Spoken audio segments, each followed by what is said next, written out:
You hit send on a bank transfer. $18,000. Gone. To a kid who is 8 years old and cannot legally spend a single cent of it. Your account is lighter. Your kid has no idea it even happened. And on paper, it looks like you just made yourself poorer for absolutely no reason. But you didn't make yourself poorer. You just did something the wealthiest families have quietly done for 100 years. And the tax code didn't merely allow it, it rewarded you for it. Most people hear, give your kids money, and picture a spoiled child and an empty wallet, handouts, cash down a hole. And if we're being honest, you think that too. But the 18,000 was never really the gift. The gift was the thing hiding underneath it. Let me show you what actually starts the day you hit send. So here's the number that makes it all work. Every year, the tax code lets you hand any one person a set amount of money. No tax, no return to file in most cases, no strings attached. 1 kid, 2 kids, a niece, a friend, 10 people if you want. Each of them gets their own full amount, and next year, you get to do the whole thing over again. Most people never touch it. They assume it's some rich person loophole with lawyers and trusts and a secret handshake. It isn't. It's sitting right there in plain sight, free, for anyone who bothers to look down and read it. And here's the first thing nobody warns you about. That money you moved, it isn't in your name anymore. It sits in an account for your child, one you still control while they're small, so they can't blow it on nonsense at 17. It left your pile, and it started quietly building theirs. Now for the first few weeks, honestly, nothing feels different. The account just sits there. A number on a screen you barely look at. Life goes on. You almost forget the whole thing happened. And this is where the doubt creeps in. Because $18,000 is real money.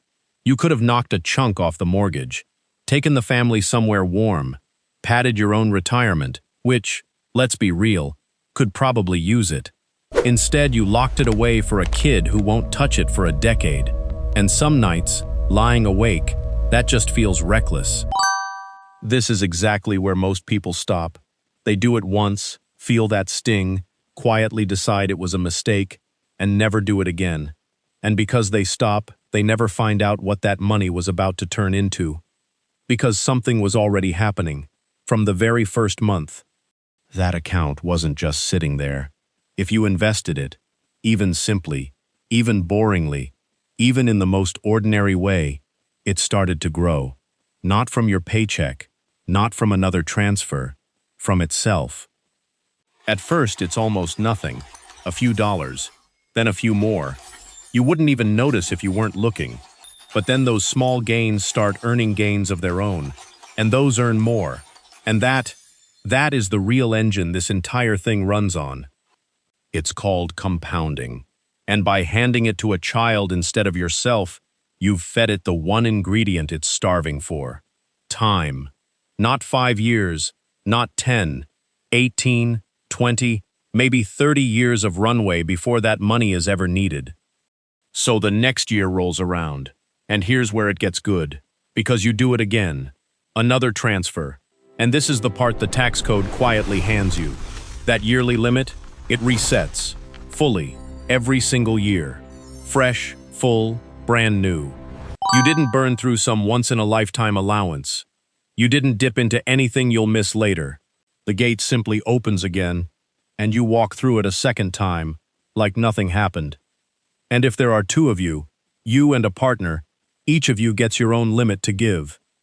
Which means the door isn't 1 door, it's 2, standing side by side, opening every year at once. Now there are 2 years of money stacked in that account, and that very first year's money, it's already a little bigger than the day you sent it. It's been working the whole time. And let me be straight with you for a second. This is a scenario, not advice.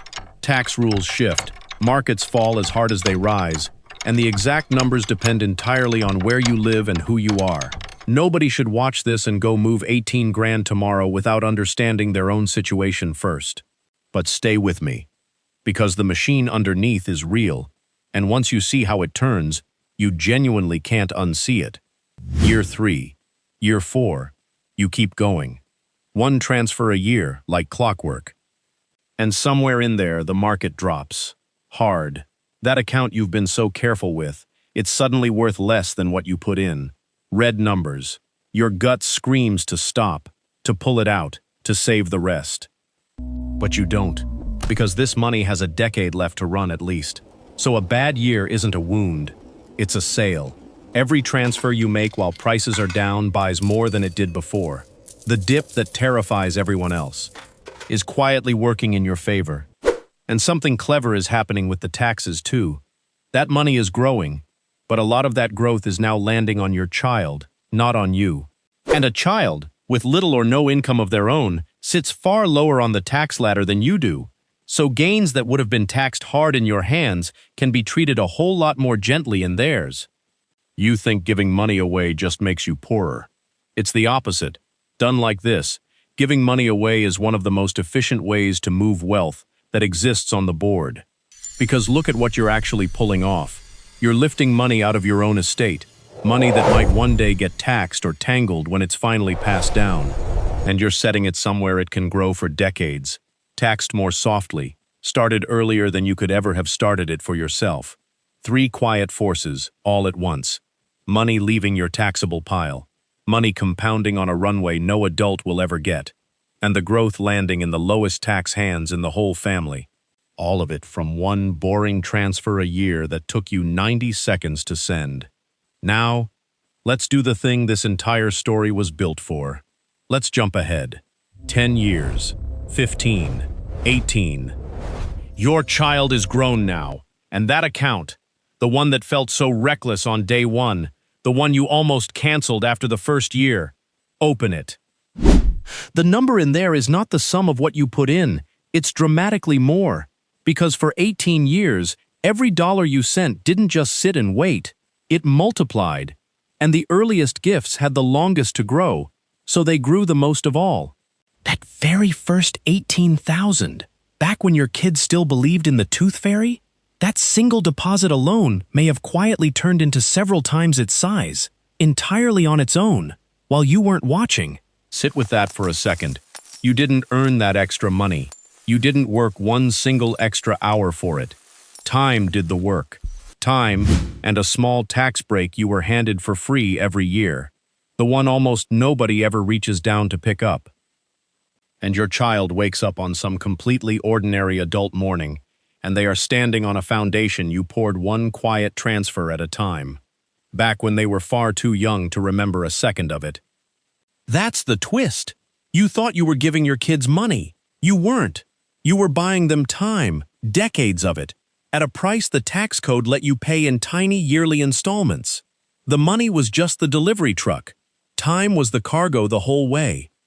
And that estate of yours, the one people quietly fret over, the one that can get taxed and tangled and argued over after you're gone, year by year, without any drama, you shrank the part of it that was ever at risk, and you moved it somewhere it could grow completely untouched instead.